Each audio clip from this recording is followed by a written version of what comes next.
The New Patriotic Party is a party you know well. Yeah. Quite well. Exactly. I'm guessing when the new executives were elected, you expected a different direction? No. You didn't expect anything? No. You expected the same old? Oh, yes. No. I expected the same thing. Nothing will change. Nothing will change? Yeah. But I guess they need to change anyway, don't they? No. Those you have there are not new. They were made by the same system. Made by the same system? Exactly. Their orientation, everything about them, is just the people, same as the people they took out of office. There will be no change. So you are not surprised by the statement from them? Not at all. Not at all. But then what do you make of the statement they've issued? Well, I had expected it. When it broke, the news broke some weeks back, I had said that, well, it's a good initiative. Whether they will be able to carry it through is what I doubted, and they've proved me right. I mean, they need an excuse to do it. There are few committed ones. There are few committed ones who would wish they carry it through. But I'm sure that is why the party is in there now. Yeah. So what the party is doing is to ensure that the directive from the presidency is enforced fully. You see, I don't know what people think or see the MPP for.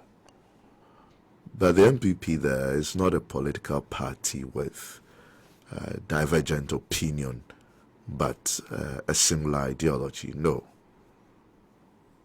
There is no opinion, and nobody has opinion in the party except the president. There's no opinion? Yes. Nobody has an opinion in the party? Except the president. Except the president? Yes. And he said this has always been the way the MPP has operated? Oh, yes. But the MPs seem to have come out and indicated that this is new. This is like, at least for the first time, they put out an opinion publicly that contradicted what the president was doing. Well, that is politics for you. And everybody has an interest in there. Some of us, we know some of those who led that. And they only led that because of some disagreements. Okay. Some also because they have been left out. Some have concerns. And therefore, if these concerns are addressed, then there is no issue. So you're suspecting that perhaps the issues that influence this press conference may have all been addressed, or there are moves to address them? Of course. Some for them, their seats were being taken whilst they are in parliament. Oh. Yes, their seats are being taken away from them. People are being sponsored to be doing things within their own constituencies. Some have lost their businesses after losing their position in government. All businesses they were having, government related, have been taken away from them. Okay. So, yes, I mean, when your interest is restored, I mean, you would have no reason to, there will be no appetite. Like someone said, when you have food in your mouth, you don't talk. Because the concluding part of the statement says the leadership of the MPP wishes to assure our members of parliament and the Ghanaian populace that their ongoing internal engagements aimed at addressing legitimate concerns expressed by various stakeholders regarding the management of the economy, including calls for the resignation of the dismissal or the dismissal of the Minister of Finance. Yep. I mean, there is nothing strange about that statement. Well,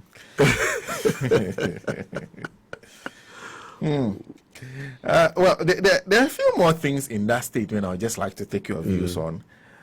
First of all, the statement is saying they are Okay. So first, the directive is simple: do not take part in this whole exercise.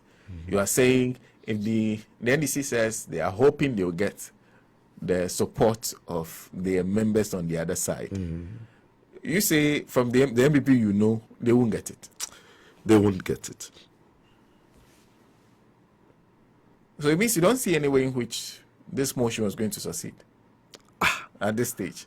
But with this motion, you've seen even lost persons being found. All of a sudden, people who could not appear have appeared. Is that not strange for you? Perhaps they are appearing to vote for the motion. Trust me, that is not the reason. They are appearing to vote against the motion. But then does credibility not matter in this case? Well, when you have your backs against the wall, you spent so much to come to Parliament, and all of a sudden you see it's being taken away from you. And then, with this action, it has been restored. What would you do?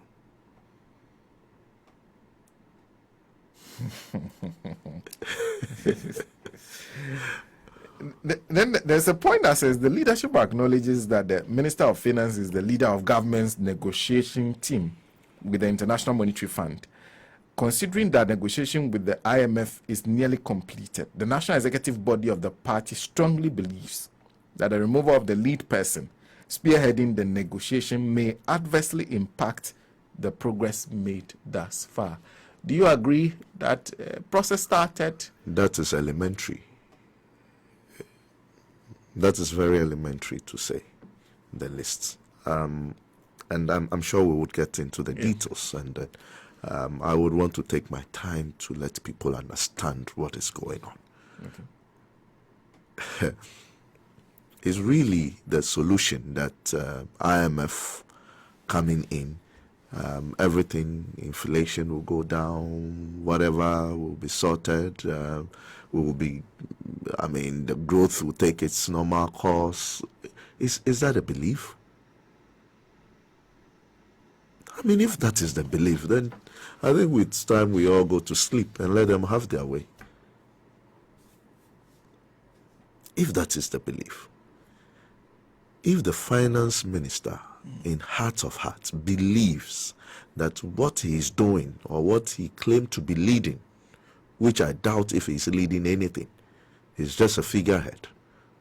He is not in charge of anything because he has lost every confidence, and therefore he's not the one talking. It is the advisors who are talking. And trust me, any decision he's going to take that is going to come from him is not a decision in the best interest of Ghana. The finance minister, yes, any decision he takes will not be in the best interest. Exactly. Well, we'll come to that, like you said, in a bit more detail. But I also want to take your views on this because it's been said over and over again. I realized Honorable Setekwe himself was responding to it. The portion where they are talking about calls for Honorable Setekwe to resign at some point, and the fact that the NDC majority and the NDC unanimously at the time rejected those calls. Can that comparison be made to what is happening now? I don't know, but I think in Mr. Setekwe's response, he was so charitable. He was charitable in his Yes, he was so charitable. If it had been me, I'll give them a response they would take several baths. It will not go out of their skin. Look, this is a government under Setekwe consistently from 2013 to 2016. Consistently, we've had trade deficits. Consistently. There was not a single year under Setekwe that we had surplus in terms of trade. Under this finance minister, Ken Ofori Atta.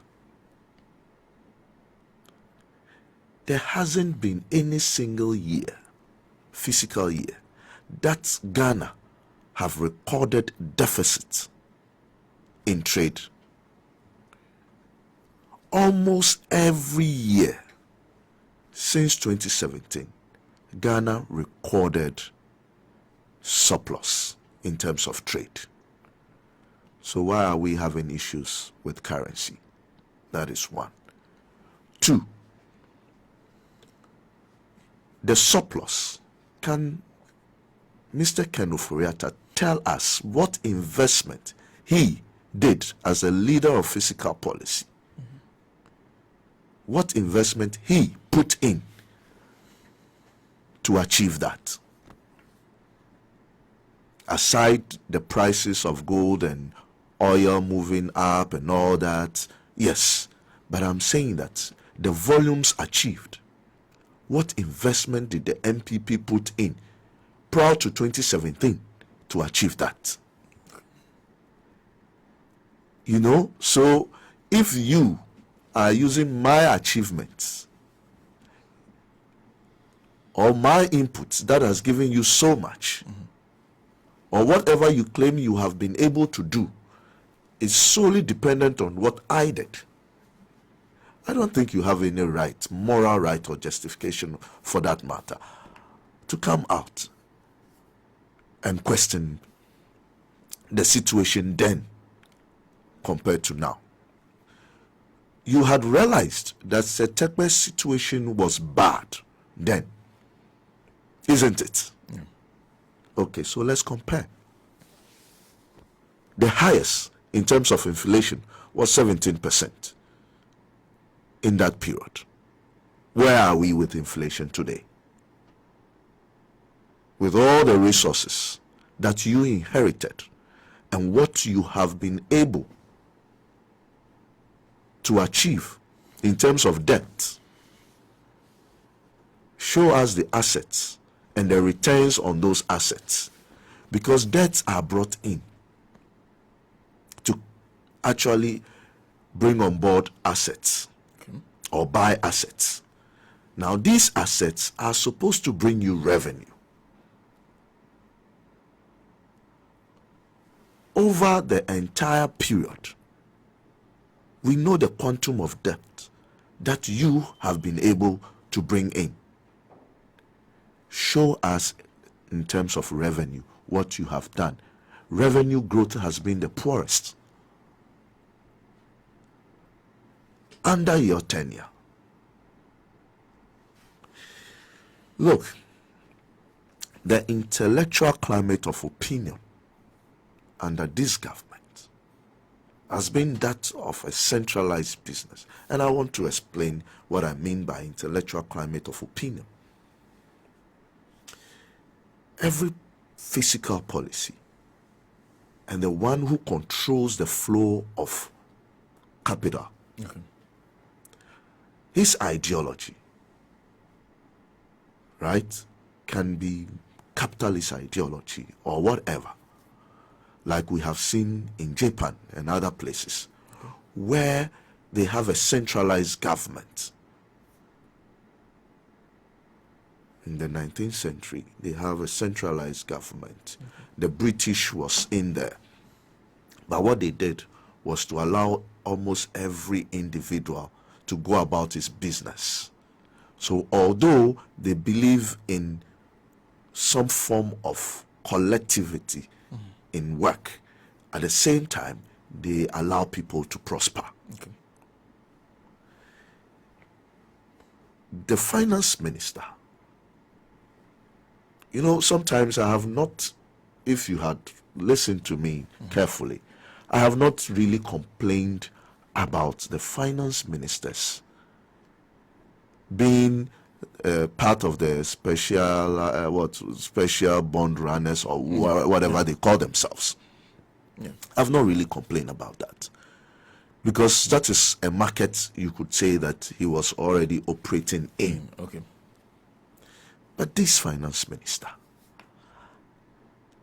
in terms of intellectual climate of opinion he holds, He's involved in every business in Ghana.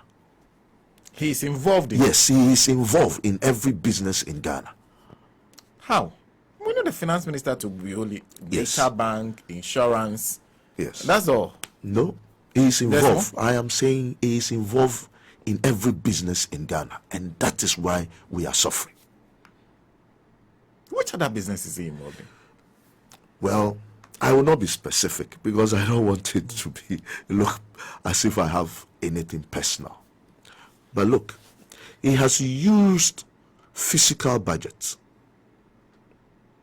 the physical tools available to him to punish businesses who he feels are not his friends. He has used that same tool to punish people who are genuinely doing business, even in the NPP, who he feels are threats to him.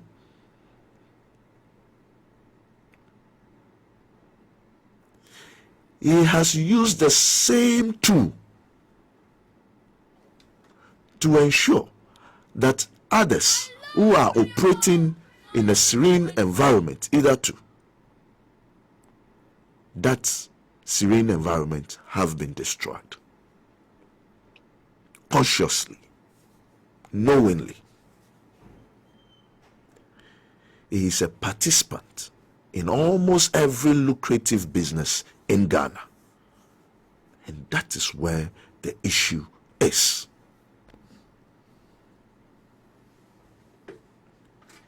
And I am not just saying it because I know it. Even data speaks to it. Go and check the 100 million government obligation to contractors, various contractors.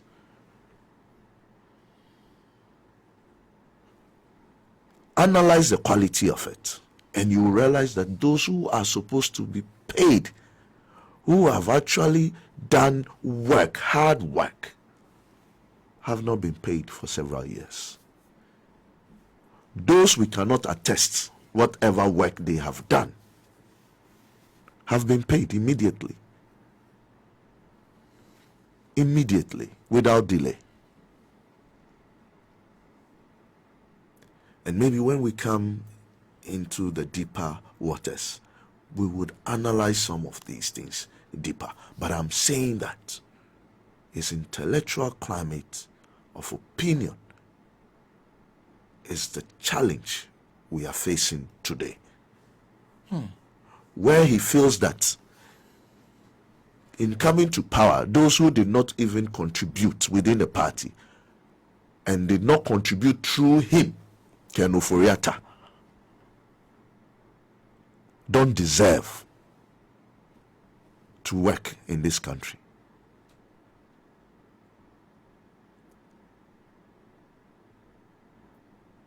I mean, we can sit here and deceive ourselves. But I'm telling you, he is not bent.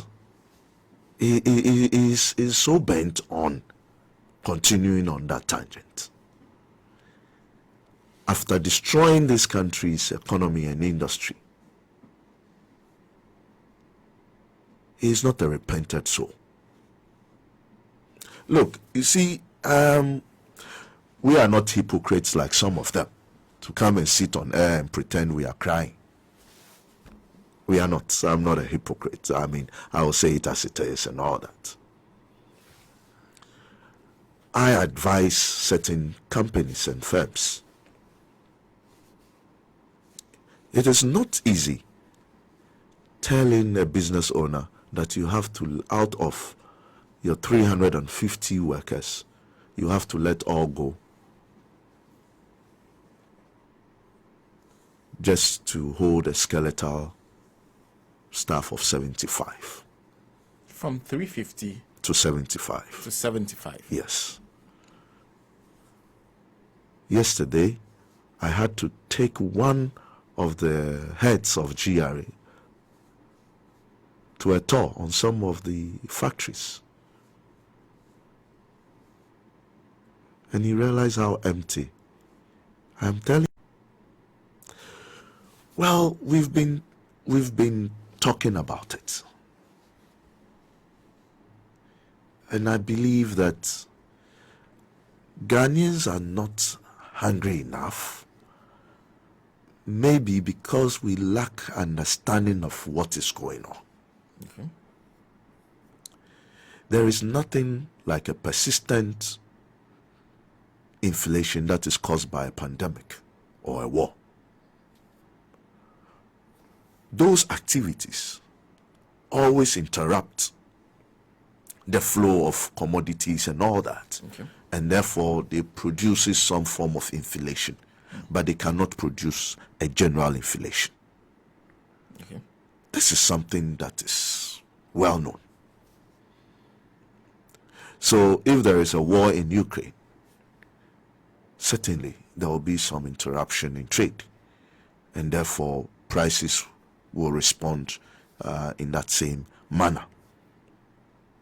You would have some hikes here and there. Okay. But you cannot have a persistent inflation being caused by that. Anytime you have a persistent inflation, it is caused by the printing press. Printing press? Yes.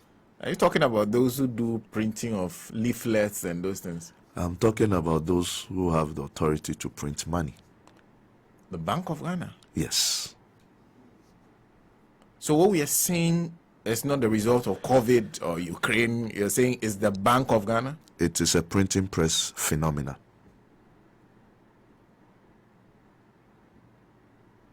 A printing press phenomena? Yes. Okay. Or you want it lightly, then you can say it is a monetary phenomenon. But this is what we are suffering. It's a printing press phenomenon. But how come, and of course, I think this is a bigger debate that a lot of people have been putting for, like, if the Bank of Ghana, if this is a printing press phenomenon, usually the Bank of Ghana has tools to deal with mopping up the money, excessive money they put into the system. How come when they increase the rates, nothing changes? There's no reaction at all. We have to be more careful because of our peculiar situation. Okay. We don't have a dominating currency. We don't have an attractive currency. Okay. Unlike the US dollar, which you can realize that although they have huge inflation, in their environment, 8% and all that is quite a high inflation for that matter. They have a strong currency now because all capital flows are now flowing towards the US because of the rates they are giving now. But here, our CD is not attractive. Okay. That much. You cannot take the CD anywhere apart from spending it in Ghana. And therefore, that must always be on our minds. Not to do certain things. Look, if you watch the graphs, it's so interesting. From December to January 2022, right? Growth in demand deposits went up sharply. Where demand deposit is? Your current account. Okay. So it means people were paid. People have access to more money, and so they wanted to save.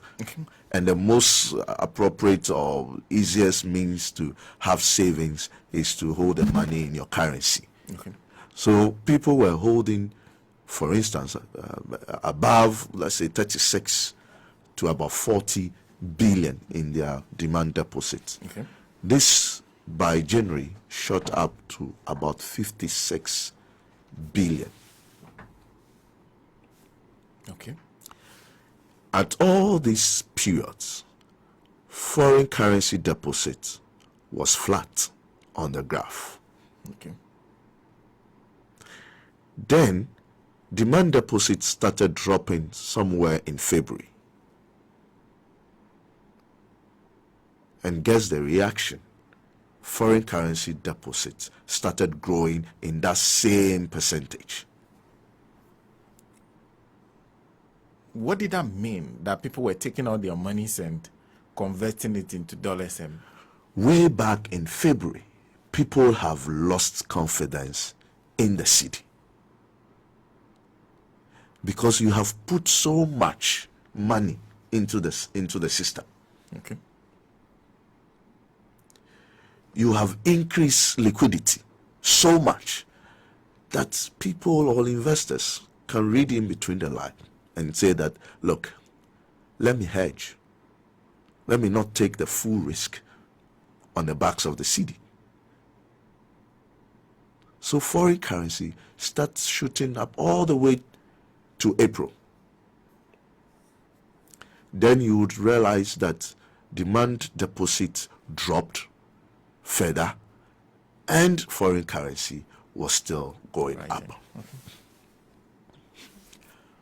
Plot foreign currency deposit also on a line graph, and the rate, the growth in the rate also, it corresponds. The same trend. Anytime foreign currency deposits goes up, the exchange rate also goes up in that same proportion. so when the demand for foreign currency goes up, you are looking at the depreciation of the cedi worsening. Exactly. So the issue here is that if you put so much money in terms of the growth of money, you were growing money at 26, 40, and then you jump to about 35% growth.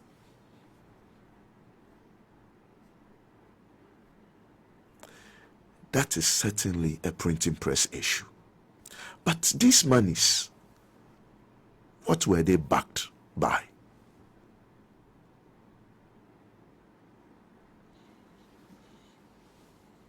Or what was the need to actually grow money so sharply and rapidly?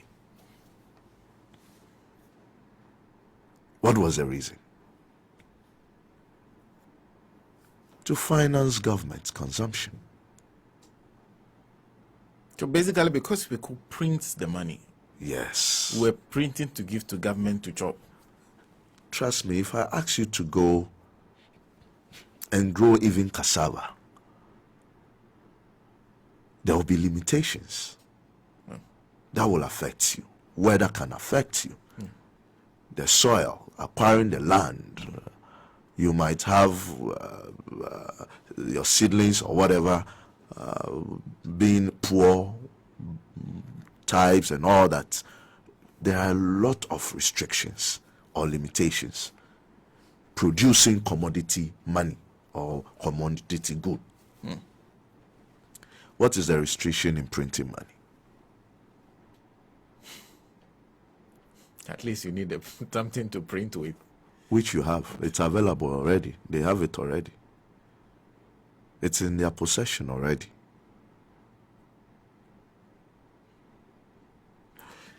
Look, at some point under this administration, I think we had to bring in the 200 and the 100 notes. Yes. 200 100 notes. There was I think 2 cedi coin. Yes. Yes. Can I ask a question? Those monies that came in, right, were monies in circulation already withdrawn from the system for that to replace it? Or it was an addition? Whether the 200 and 100 cedis Yes. came in to replace money that were already in circulation. Yes. You withdraw Exactly. and then you replace with the Exactly. same value. Exactly. Or you just came to add it Exactly. to whatever was in the system already. Uh-huh. Why is that important? Well, because it's strange that when those monies are printed, that period was the same time that growth in money shot up to 33%. So the suspicion is that they just added, Well, it's not my suspicion. In 2013-2014, right, under Setekbe, there was growth, a similar growth of about 33%. Okay. It results in inflation of 17%. And that inflation started dropping to 12%, flattening at 12% all the way to 2017. Okay. It means after that there was some level of correction done. Exactly. Okay. You would realize that money supply, M1, started dropping. You could say IMF was here, 2015. But whilst it drops, inflation also dropped. To the point under NPP, inflation dropped to about 7.8%. I am asking, the one you claim should have been sacked under his tenure did something similar to what you did. Growth in money went up rapidly by 33%. The result was 17% inflation, and we said it was so bad. What is inflation today? I think it's over 40%, the latest inflation figure. Okay. Yeah. So far, and you move from the Minister of Finance, you move to the Bank of Ghana.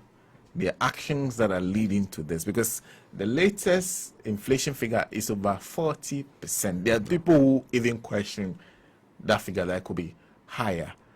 Yeah. You say you advise some business owners. The government has also on occasion said this is also because of traders, that they are engaged in excessive profiteering.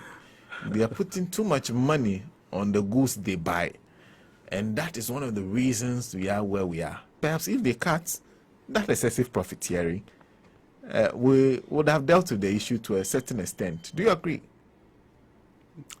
Well, those running the printing press have always blamed greedy businessmen, have blamed the Arab sheikhs in controlling or pushing up fuel prices.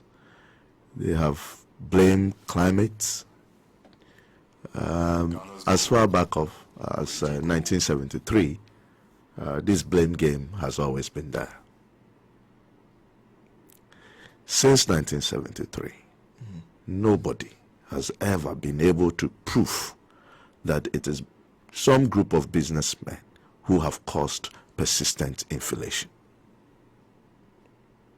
But that is possible, is it not?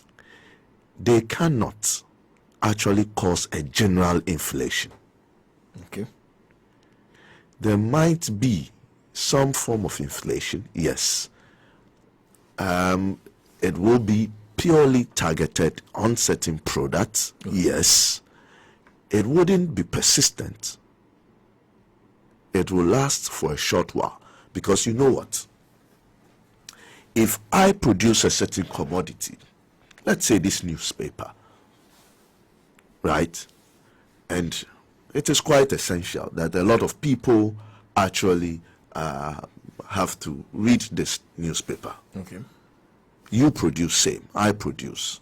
Different country, you are also somewhere else. Okay. And we all produce. The moment there is, let's say, a climate issue, a weather issues, then or a pandemic in Ghana, so we cannot supply or produce. You sitting at another country, right?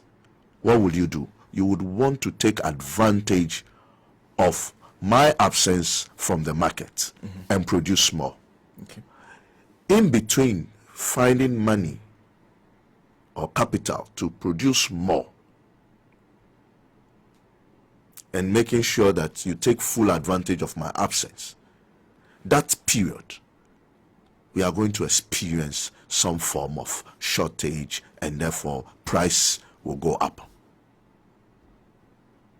But that is just for a period. So it is never persistent. Okay.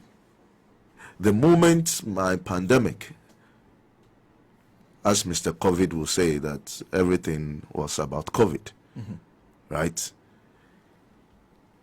the moment that is resolved, I also come back onto the market. It's either you push down your production or your output.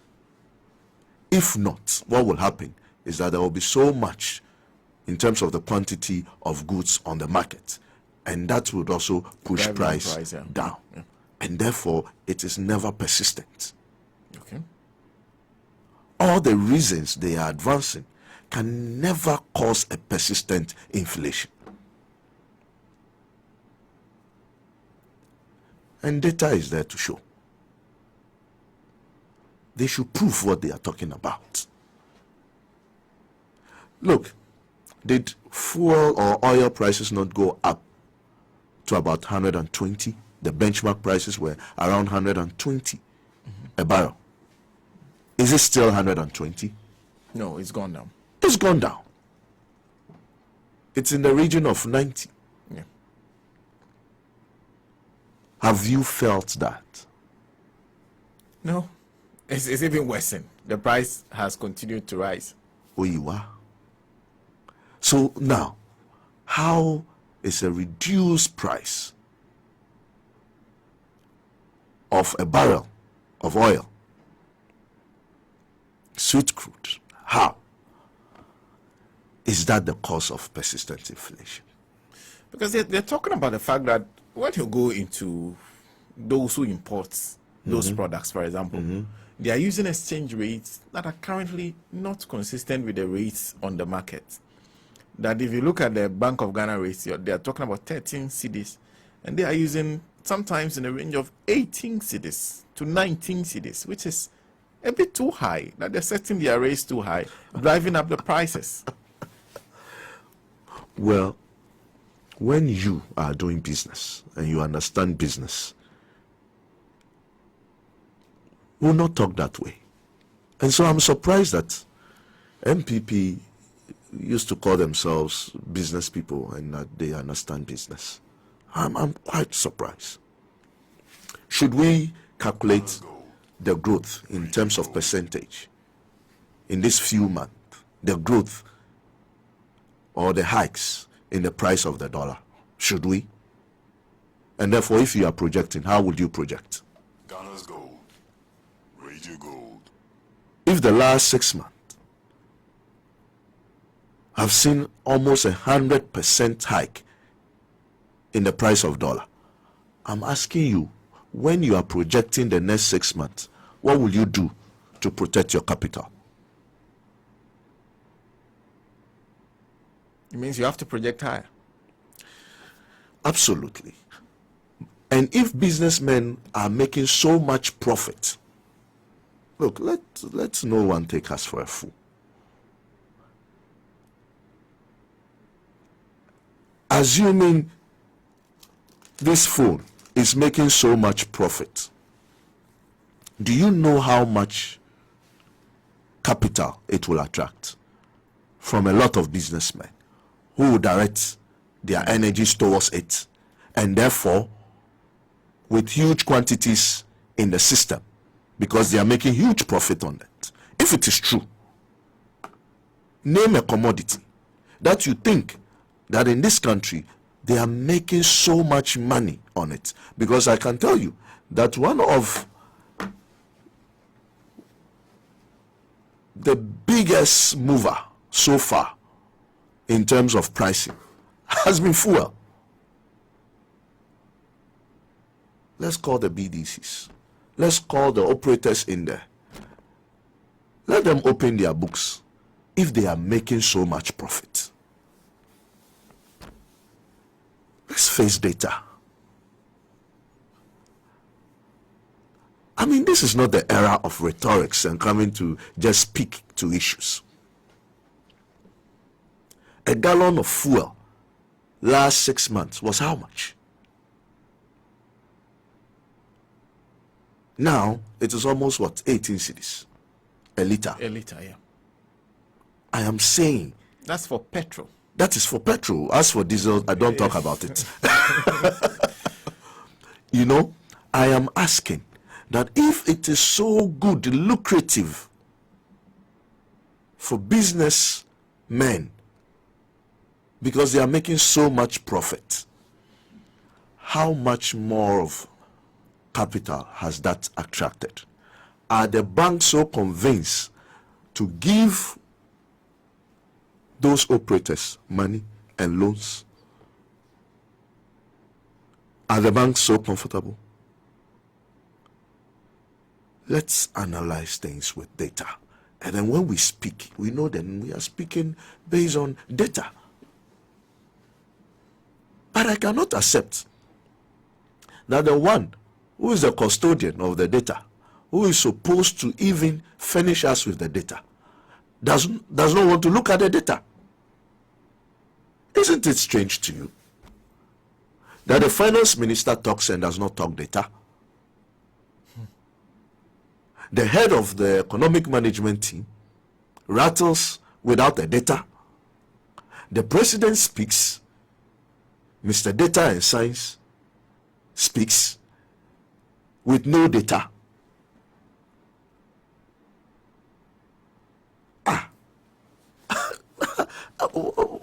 I think we are missing something out. Are you suggesting government is running away from the true picture? They are. Because the data is sitting there. Some of us have access to it. We know where to fetch it. The recent turbulence in the currency was caused by a 2 billion withdrawal, or I would say liquidation of bonds. 2 billion. Yes. $2 billion. Yes. I'm saying it on air. Let them come to the table of men. $2 billion to talk. of bonds were liquidated. Yes. And when you say liquidate, it means that it was not time up for us to pay, but people wanted their money. I think these days a lot of people are into gambling because of the economic issues. So I will use cash out. Oh, they did cash out.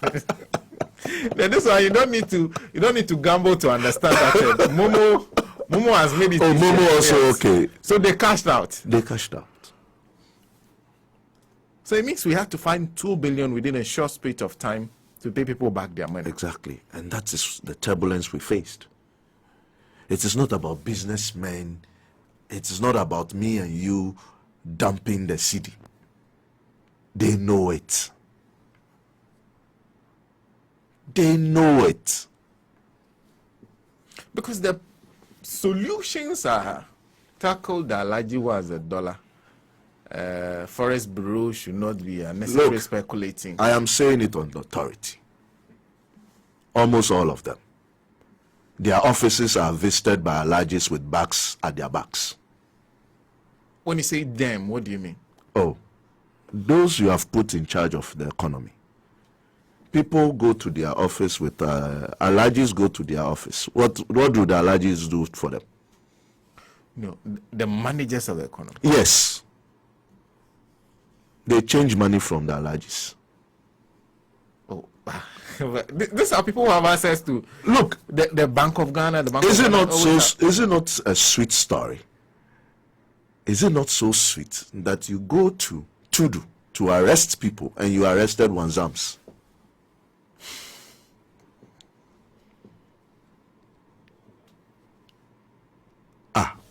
Do you take us for a fool, or what? I mean, let's be realistic.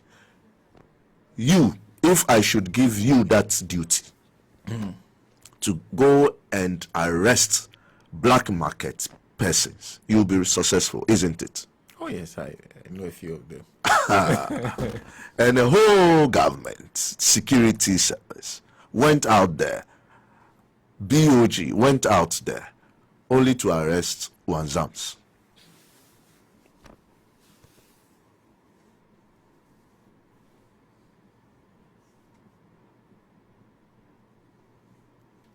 Because look, they know they are their friends. They call them every day. They walk into their offices.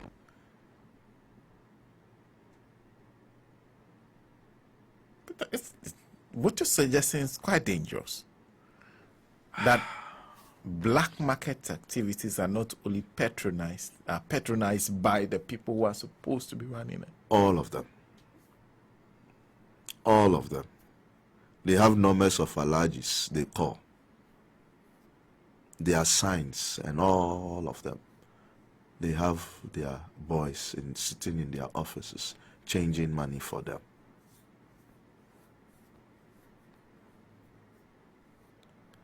I think it will get to a time the heat will go so up high that we will show. We will expose some of them.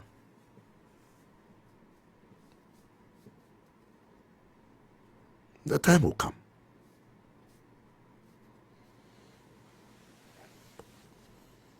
So what Honorable Adongo said, BOG has the rates, Abochi has the dollar. Is exactly what we are practicing here? Well, it is, yes, I would say it is somehow a reflection of what is going on. It's not that Abochi has the dollar. Abochi is prepared to give out his dollar, but at a rate which is normal. Okay. But there are people holding the dollar who do not want to release the dollar, although they don't have a use for it. There are others Who are holding dollars. onto dollars Yes. that they are not using for anything. They are not using for anything but for the purposes of savings.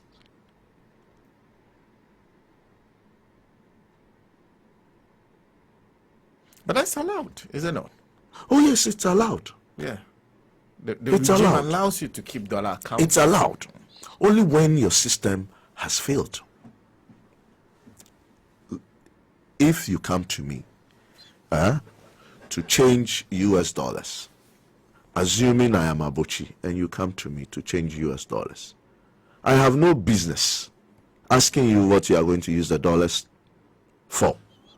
Whether to trade or not, I have no business. If I am a bank and I'm holding dollars, if I'm a bank and I'm holding dollars as an obligation to you, Yeah. right? That is fine. You brought in the dollars. Maybe you got it from Abochi, and so you brought in the dollars. That's fine. If a business have cedis and is asking you, the bank, give me dollars, that should come with a need. Maybe he's going to trade. Maybe he's going to pay some fees. Maybe he's going to do whatever. Isn't it? Yeah. If this system is being run well, right? If this system is being run well, then why are we having the issues? Why is Abochi getting the supply of his dollars?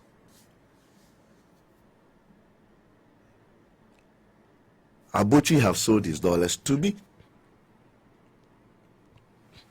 I either go to the bank and save that dollars, sorry, which means I've put the dollars into the banking system.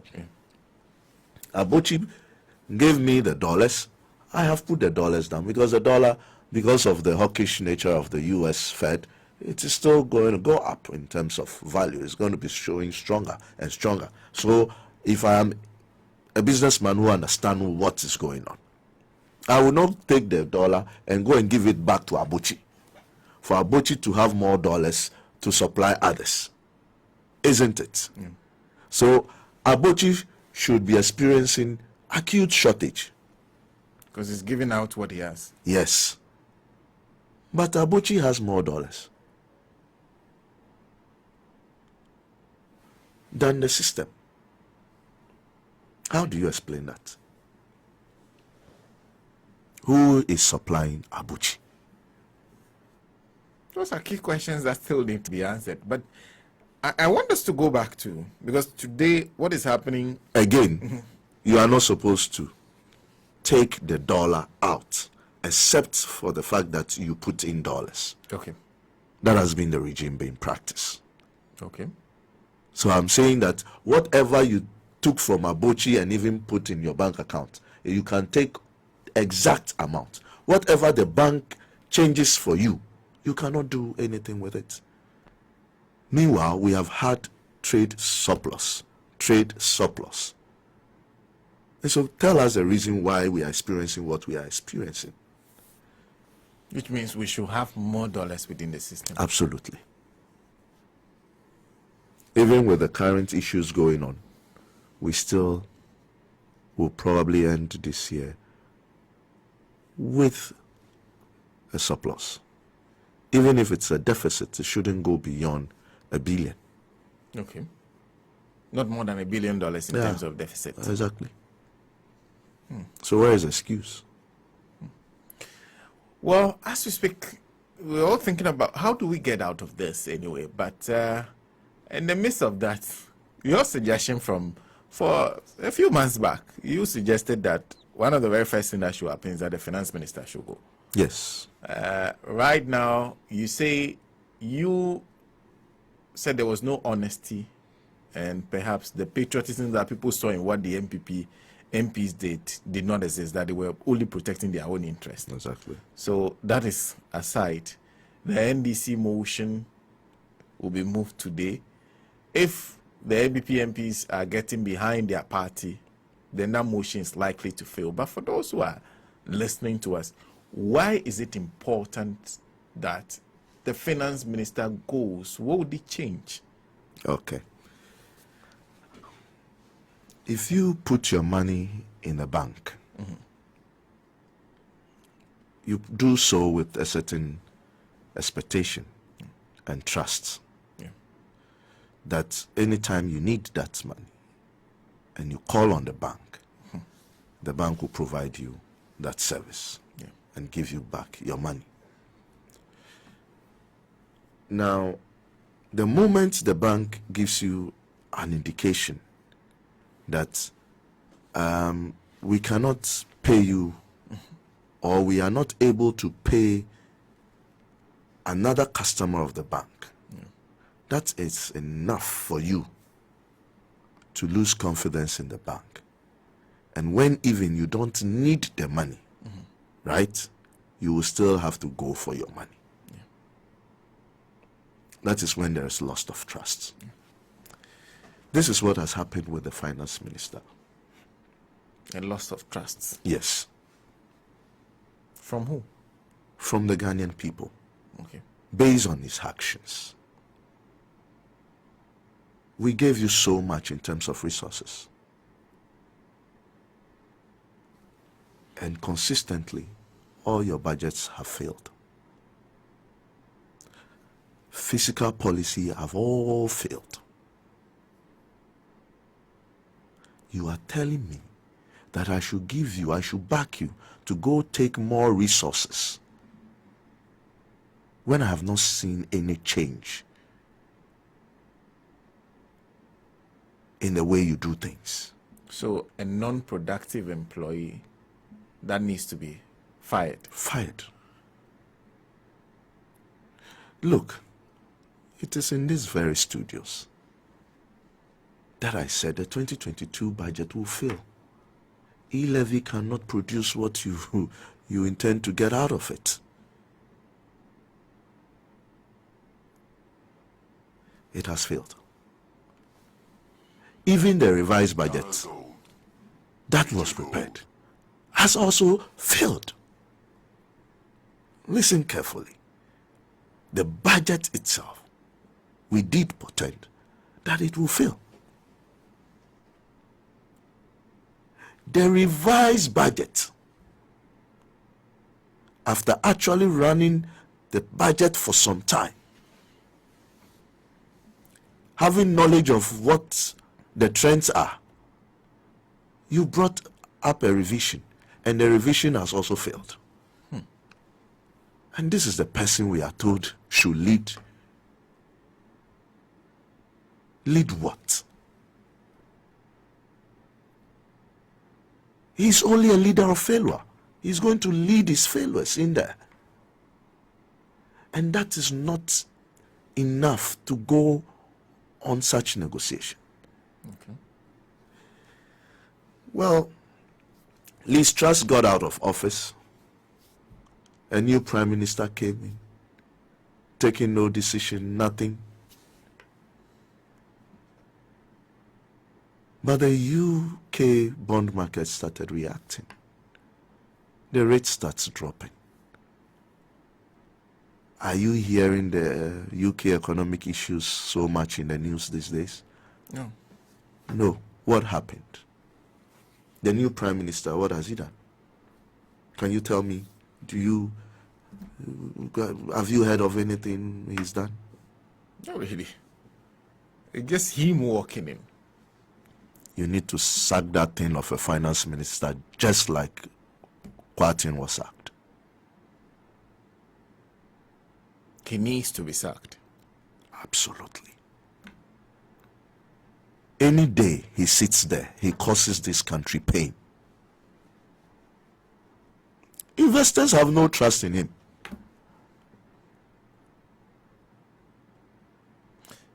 He himself says that he's gone through aches and pains Aches and pains. for this economy, that nobody can say they do not know what they are doing about the economy. What have they done? Me, I am in the market. I looked at whatever is going on a daily basis. There is no day that passes by without me having to look on some of the. I look at the central deposit reports. I look at everything.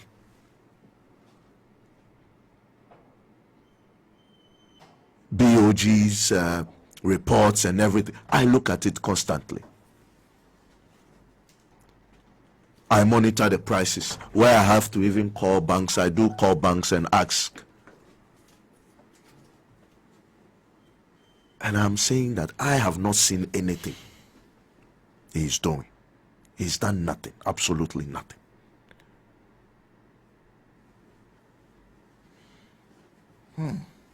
So he needs to go. Oh, he needs to go. What I need him to do,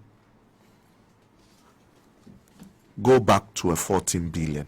If he claims he wants to do something, he should go back to 14, between 14 to 18 billion in terms of government payroll. 14 to 18 billion. Yes. They're operating over 33 billion. Yes, he should go back. How is that possible? Well, this is the reason why I said he has done nothing and he's not going to do anything. Because you see, it is okay for you to say, how is that possible? But it shouldn't be okay for him to say same. In 2018, I was handed over, in 2008, I was handed over a company that was almost on its knees towards a virtual collapse. That firm has over 100 and something workers. Okay. I had to reduce the staff sharply. There were a lot of ACs standing at their showroom. I mean, they were living large.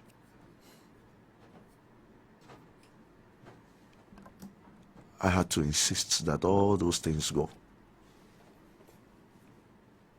I look at the sales, and then I said even your showroom should be divided into two, and parts should be used for stock so that you can reduce your rent in terms of warehousing.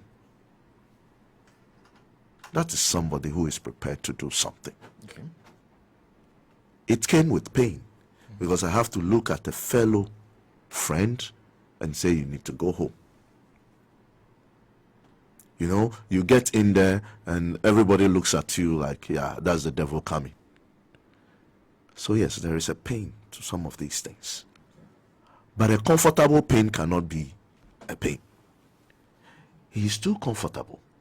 I don't see him with any pain, except his mouth is saying. The finance minister is too comfortable. It's too comfortable.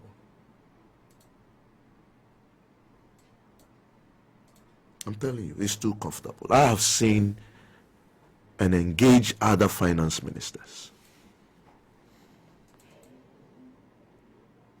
It wasn't easy for them. Someone like Banredu I have met late in the night with slippers from the ministries, coming to buy Frankie's and go back to food at Frankie's and go back to the office. That is pain. Has he experienced any of that? You think Should we say it on her where he's cooling off? he's cooling off? Look, they should not annoy us. You see, PR has never saved them, and they still don't realize it. The party MPP believes they can run everything on PR. That is why the General Secretary will go and employ a new PR team to come and talk. And they are funny. So you are saying that so far this crisis is being run purely based on PR. Yes. Talk, no action. Nothing. Everybody involved is so comfortable. Nothing. Absolutely. They are feeling no pressure. Absolutely. No sense of urgency. Nothing.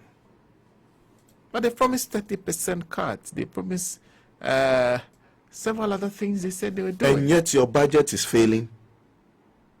If they were making those cuts, Yes. the budget would have been saved. Of course. If those cuts are meaningful, then the budget should be successful. Because you cannot attain your revenue target. So the only thing you are left to do, to rationalize fiscal consolidation, that's what we call it and all, but it is just to rationalize it, is to reduce your expenditure to acceptable limits, so that you wouldn't have to go financing deficit, huge deficit. What if it's removed and replaced with Charles Eduboin, for example? Oh, Because currently the Minister of State in charge of finance, so someone who perhaps will understand the economy a bit more. you see, we have seen deputies that you can clearly say that they have an opinion. These deputies at the Ministry of Finance don't have opinion. The deputies do not have opinions. They are put there for prayer purposes. They pray. Yeah, they are only praying. They are only for prayer. Pray. Oh, yeah.